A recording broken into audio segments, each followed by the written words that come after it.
Hey everyone, feeper here back with another video for you. So, this is the post-game analysis for Game 4 of the WDS Draft League Multi-Battles Tournament that I am currently participating in. Of course, if you guys like this content, please feel free to drop a like and subscribe. You can also check me over at twitch.tv/feeper7, where I will be streaming the DLC, as well as a Nuzlocke and some Monster Hunter, as always. And we're getting into it. So, I really expected to see Rhyperior and Braviary here. Not Braviary Riolu, but we're thinking, okay, they're going to go for coaching. Our best option here, since coaching actually doesn't get redirected by follow me, which is kind of cool, but in this scenario for us is annoying. Our best option is just fake out, since we're going to live a max airstream from Braviary anyways. And then Moonblast it. It should kill. Riolu's not that bulky, even though Clef has not very good offenses. A double power Moonblast should KO, plus fake out damage. I'm really surprised they didn't have Protect on their Riolu. Because if they had Protect, then they could have at least gotten one coaching off.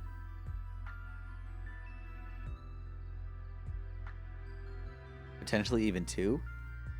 So that was definitely an interesting... Especially since they Steel Spike turn one instead of Airstreaming. You get a defense boost and try and KO Clef. Really surprised they didn't have Protect here. But it works out for us, so I'm not complaining. So here goes Max Steel Spike. We take this like a champ. Joshimi putting in work. We named all our Pokemon after food this week.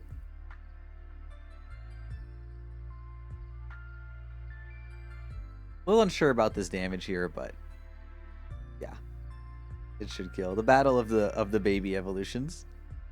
Clef is superior, can't confirm. So turn one goes fairly well in our favor. They don't get the coaching off, but they are Dynamax. They do bring out Incineroar, which makes sense. We knew they were going to bring it.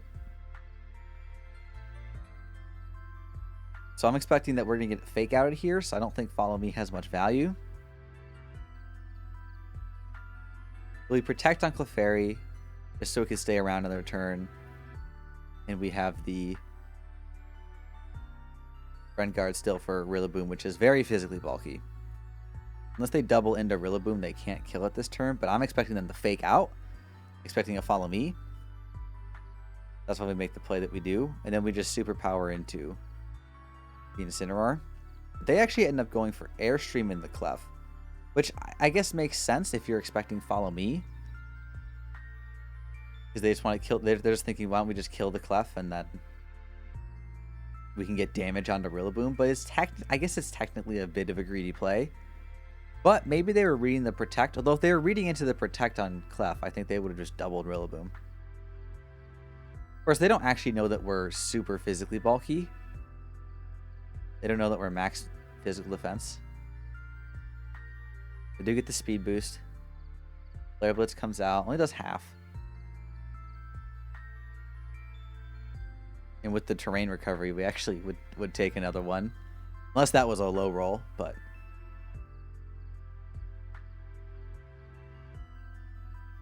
Now we are back to neutral defense, and we're -2 attack. So Rillaboom's kind of out of position here.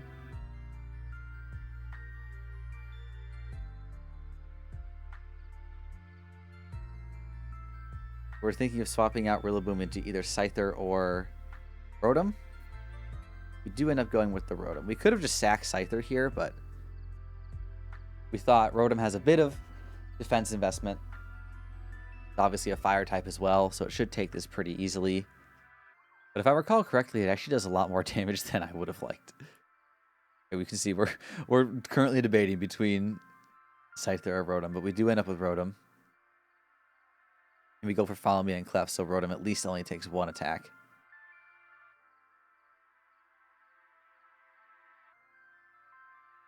Clef definitely put in work this game. They basically used their whole Dynamax. They basically used Dynamax and Riolu, and all they got for it was Clefairy. And we took out the Riolu. So definitely a pretty favorable trade at the beginning. But we make two pretty crucial errors in the next couple turns that really swing the momentum back into their Not that we really had that much momentum anyways, to be fair. They have speed control right now, so even though their Dynamax is over, they have a lot of threatening damage output right now with Braviary and Incineroar. So we send out Como. And this turn, looking back on it, we definitely could have nasty plotted. It could, you know, it would end badly if Braviary rock slides or close combats. But I think most days of the week, I guess you don't know what the Como set is, and if you think maybe the Como might max, so maybe that's why you just Brave Bird into it. But I think it's pretty likely that you Brave Bird into Como. Then we max Lightning into Braviary, but they switch into Rhyperior. It's definitely a good play. If we could have killed Braviary this turn, things would be looking a lot better, because then Como would have actually been able to do some damage. The real problem right now is the speed boost. We didn't really... I guess we could have had, you know, Icy Wind Gengar to lead out with, but yeah, stupid Lightning Rod. Ruining everything. A good play on their end. Max Flare or Max Darkness would have been better. I think Max Darkness actually would have been the best play to drop their special defense. So we protect. They Brave Bird into that slot, and then we Max Lightning into Rhyperior. He sucks it up. At least Rhyperior special attack is garbage. If we had Max Darkness into the Rhyperior slot there, that actually, or into the Incineroar slot, that would have actually been pretty good. But I think in the situation we're in, I mean, we don't really want to use a Dark or Fire type move into a Fire Dark type. So definitely pretty good positioning by them. I don't know if they did that on purpose. I doubt they did. I think they more just sent in Incineroar because it was, you know, good to intimidate the Rillaboom. But because if we didn't get intimidated on that Rillaboom, that superpower would have killed. But obviously that's not how Incineroar works, unless you're running Blaze Incineroar for some reason. But so now we just Dynamax into Braviary. We know we're going to kill it with Max Flare and the recoil damage, so poor Komodo is unfortunately just kind of dead weight. Although we do go for the double protect just to stall out one more turn of him not dying. But I actually think it's advantageous for him to take that damage, because otherwise we don't kill Braviary this turn. Then it gives more turns for Rhyperior to kill our Rotom. So I think we should have just protected. We had Flamethrower, Protect, Aura Sphere, and Clanging Scales. I wonder if maybe we should have had a priority move. They do miss the Stone Edge. So, you know, good for us, but that karma does come back to bite us later. Although if they didn't miss that Stone Edge, then the Rock Slide later on would have just killed us. So I guess it doesn't really matter.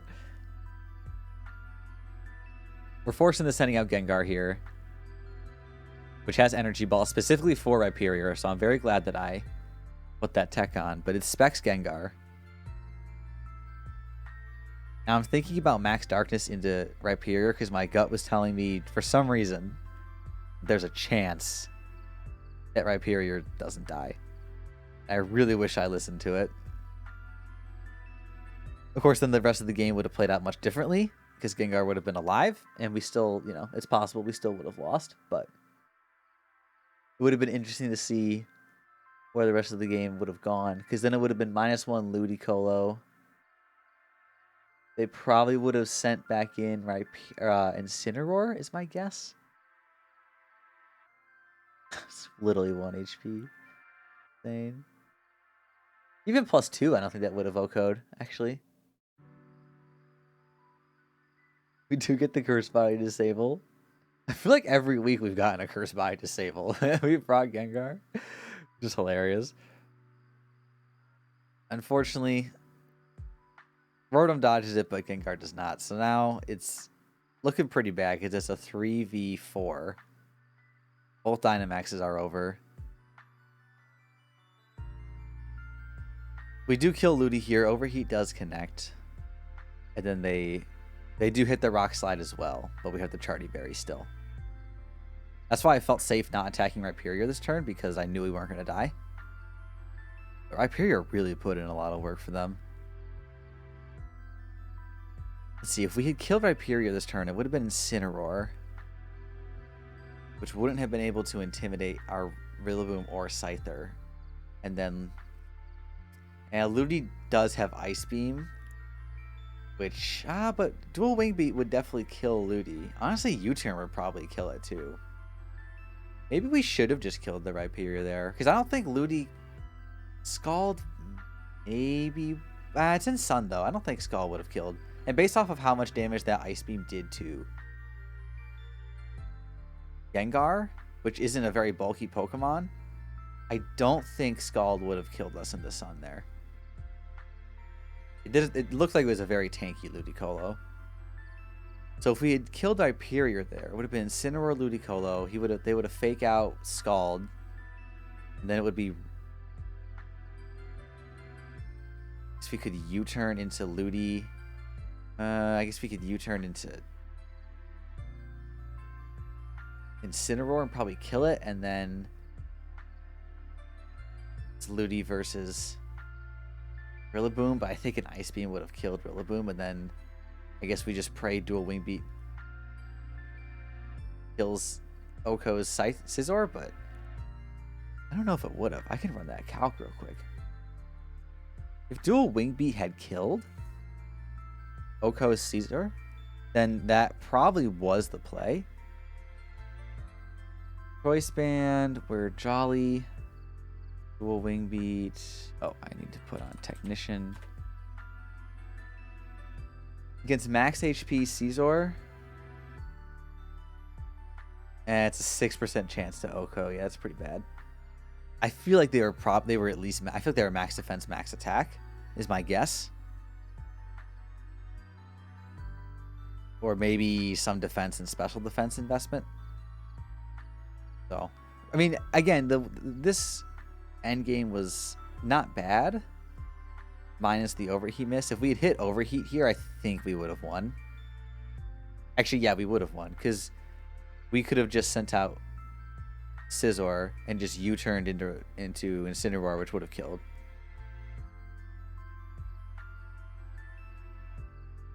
They do stall Send, but it doesn't matter. Even at -2, overheat is a 75% chance to Oko, max defense, max special defense. Scizor, 75%.